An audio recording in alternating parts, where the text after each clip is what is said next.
అస్సలాముఅలైకుం everyone. ఇవాళ వచ్చేసి beetroot halwa ఎలా చేయాలనేది చూపిస్తాను నేను. దీనికైతే ముందు నా ఛానల్ని సబ్స్క్రైబ్ చేసుకోండి కొంచెం ప్లీజ్. కొత్త ఛానల్ కొంచెం నన్ను కొంచెం ఎంకరేజ్ చేసినట్టు ఉంటుంది. అయితే బీట్రూట్ హల్వాకి ఫస్ట్ ఫ్రెష్గా ఉండే బీట్రూట్ అనేది తీసుకున్నాం మేము. మా పిన్ని నిన్న పంపించారు మా కోసం మార్కెట్ నుంచి ఫ్రెష్ బీట్రూట్. సో బీట్రూట్ తినడానికి ఇష్టపడని వాళ్ళు, బీట్రూట్ అంటే జ్యూస్ తాగాలన్నా ఇష్టపడని వాళ్ళు ఉంటారు కొంతమంది. సో వాళ్ళకి ఇది చాలా హెల్ప్ఫుల్ అవుతుంది. చాలా హెల్తీగా ఎలా చేసుకోవాలనేది నేను చూపిస్తాను. ఫస్ట్ ఆఫ్ ఆల్ అయితే నేను బీట్రూట్ని పీల్ తీసేసుకుంటున్నాను. పీల్ తీసేసుకొని వాష్ చేసుకొని పీల్ తీసుకోవచ్చు, పీల్ తీసుకున్నాకనే వాష్ చేసుకోవచ్చు, అది మీ ఇష్టము టోటల్గా. ఇప్పుడు ఇలా పీల్ తీసేసుకున్నాక నీట్గా, అది ఫ్రెష్ బీట్రూట్ అయితే పీల్ చాలా ఫాస్ట్గా వచ్చేస్తుందండి, సింపుల్గా వచ్చేస్తుంది. అదే ఫ్రెష్ కాదనుకోండి కొంచెం టైం పడుతుంది, కొంచెం మెత్తగా అయిపోతుంది. దుంప అనేది మెత్తగా అవ్వకూడదు, టేస్ట్ ఉండదు.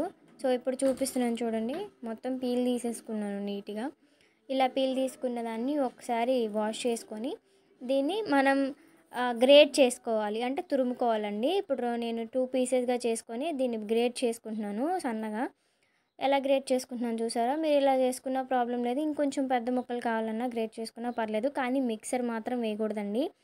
ఎందుకంటే ఇలాగా తగులుతూ ఉంటేనే టేస్ట్గా ఉంటుంది. నేను బీట్రూట్ అస్సలు తినను, సో హల్వా అయితే కొంచెమైనా తింటాను. మా బ్రదర్ కూడా తిన్నారు. ఇదొక రీజన్ మేము బీట్రూట్ తినడానికి. దీనికోసం ఫస్ట్ ఆఫ్ ఆల్ జీడిపప్పులు అవి తురిమి పక్కన పెట్టుకున్నాం కదా, దీని తర్వాత జీడిపప్పులు కట్ చేసుకుంటున్నాను. అలాగే బాదం పప్పులు కూడా చిన్న చిన్న పీసెస్ కట్ చేసుకుంటున్నాను. మీరు కావాలంటే కిస్మిస్ కూడా యాడ్ చేసుకోవచ్చు, పిస్తా కూడా యాడ్ చేసుకోవచ్చు. మీ దగ్గర ఏముంటే అవి యాడ్ చేసుకోండి. నేను జీడిపప్పు కిస్మిస్ మాత్రమే, బాదం పప్పు వేస్తున్నాను. కిస్మిస్ వేయట్లేదండి, కిస్మిస్ నాకు అంత నచ్చదు ఎందుకు. ఇవన్నీ కట్ చేసుకున్నాక కడాయి పెట్టుకుందామండి. కడాయి పెట్టేసుకొని గీ యాడ్ చేసుకుందాము. గీ యాడ్ చేసుకొని ఫస్ట్ ఇది గీ హీట్ అయిన తర్వాత మనం ఏదైతే మన జీడిపప్పు బాదం పప్పు గ్రేట్ చేసుకుందో దాన్ని ఇందులో యాడ్ చేసేసుకొని కొంచెం కలర్ చేంజ్ అయ్యే వరకు రోస్ట్ చేసుకుందాము. ఇది రోస్ట్ అయిన తర్వాత మనం సైడ్ చేసుకుందాం దీన్ని. అయితే ఫస్ట్ ఆఫ్ ఆల్ బీట్రూట్ ఎందుకు అంటే బ్లడ్ తక్కువ ఉన్న వాళ్ళకి బీట్రూట్ చాలా మంచిగా వర్క్ చేస్తుంది. ఇంకొకటి థింగ్ ఏంటంటే అండి, బీట్రూట్ కిడ్నీలో స్టోన్స్ ఉన్న వాళ్ళు అస్సలు తీసుకోకూడదు. ఇంకా పెయిన్స్ ఎక్కువ వస్తాయి కిడ్నీలో స్టోన్స్ ఉన్న వాళ్ళకి.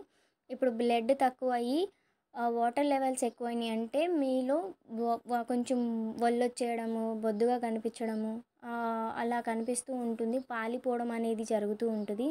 దీనికోసం మెడిసిన్స్ వాడుతూ ఉంటారు. దానికంటే ఇది ఒక బెస్ట్ వే టు ఈట్ అండి, హెల్దీ టు ఈట్ హెల్దీ. అయితే ఇప్పుడు అవి పక్కకు పెట్టేసుకున్నాక దీంట్లో మనం జీడిపప్పు బాదం పప్పు తీసేసి పక్కకు పెట్టేసుకుందాము. దీంట్లో ఏదైతే మనం గ్రేట్ చేసుకున్న బీట్రూట్ ఉందో దాన్ని కూడా యాడ్ చేసుకుందామండి. ఈ బీట్రూట్ అనేది దీంట్లో మంచిగా ఉడికిపోవాలి. ఇది ఉడికిపోవడానికి కొంచెం టైం పడుతుంది. దీన్ని మూత పెట్టుకొని కూడా మగ్గించుకోవచ్చండి.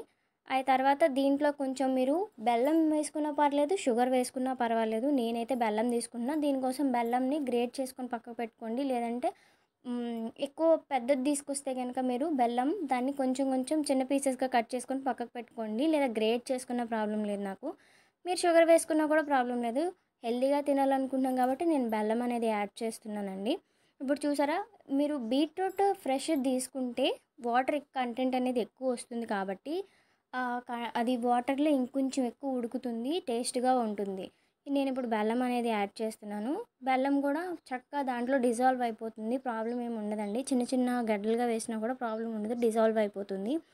అలాగే బెల్లము ఈ వాటర్ అంటే బీట్రూట్లో ఆల్రెడీ వచ్చే వాటర్ ఈ బెల్లం కూడా కలిసిపోతే ఏమవుతుందంటే వాటర్ ఇంకొంచెం యూజ్ అవుతుంది, అంటే ఇంకొంచెం వాటర్ వస్తున్నట్టు ఉంటుంది. దాంట్లో ఇంకొంచెం ఈ బెల్లంలో బీట్రూట్ అనేది ఉడకాలండి. ఉడకడానికి కొంచెం టైం పడుతుంది. ఇది పెద్ద ప్రాసెస్ ఏం కాదు. ఒక బీట్రూట్ బెల్లము అలాగే బాదం పప్పు జీడిపప్పు ఉంటే చాలు, ఇంకేం అవసరం లేదు. గీ ఇవి ఉంటే చాలు. చూసారా, బెల్లం మొత్తం అందులో కరిగిపోయింది. ఇది ఇంకొంచెం ఉడకాలండి.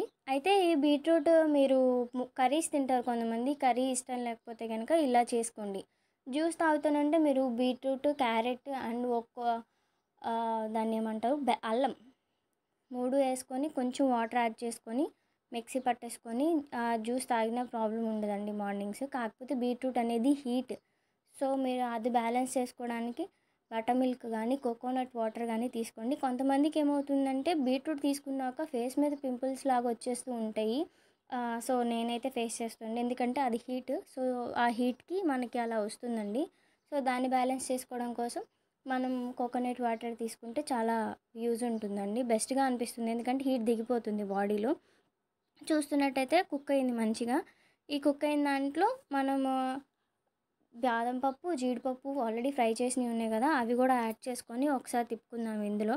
ఇంకా కంప్లీట్‌గా మధ్య మధ్యలో మీరు ఘీ వేసుకోవచ్చు. నేను ఘీ ఎక్కువ తినను కాబట్టి నేను కొంచెం వేసుకున్నాను. ఇన్ బిట్వీన్ ఒకసారి యాడ్ చేశానండి అంతే. అంతకు మించి ఏం యాడ్ చేయలేదు నేను. ఇంకా ఇవి కూడా యాడ్ చేసుకొని కొంచెం సేపు అలా తిప్పుకుంటే చాలండి. ఒక 5 మినిట్స్ టు 10 మినిట్స్ వరకు తిప్పుకుంటే చాలు, అయిపోయిద్ది ఇంక అంతే. అంతకు మించి ఏముండదు. ఒకవేళ మీకు స్వీట్ సరిపోకపోతే మధ్యలో యాడ్ చేసుకోవచ్చు. మీకు ఎంత స్వీట్ కావాలో అంత మాత్రమే యాడ్ చేసుకోండి. మేము స్వీట్ తక్కువ తింటాము. సో అందుకని నేను కొంచెమే బెల్లం వేశాను. మీకు సరిపోకపోతే ఇంకొంచెం వేసుకోవచ్చు. మీరు షుగర్ కావాలంటే షుగర్ కూడా యాడ్ చేసుకోవచ్చు. లేదు అంటే పటిక బెల్లం కావాలన్నా వేసుకోవచ్చండి. అయితే పటిక బెల్లం పౌడర్ చేసుకొని వేసుకోవాలి. మీరు ఏదైనా సరే స్వీట్ ఫస్ట్ వేసుకోండి. అది సరిపోకపోతే యాడ్ చేసుకోండి. సో బీట్రూట్ వల్ల యూజెసే కానీ డిస్యూజెస్ ఏం లేదండి, మిస్యూజెస్. కాకపోతే ఒక కిడ్నీలో స్టోన్స్ ఉన్న వాళ్ళు మాత్రమే తీసుకోకూడదు. మిగతా ఎవరైనా తీసుకోవచ్చు. ఒకసారి ట్రై చేయండి. ట్రై చేస్తే నాకు కామెంట్ చేయండి. నా ఛానల్ సబ్స్క్రైబ్ చేయండి.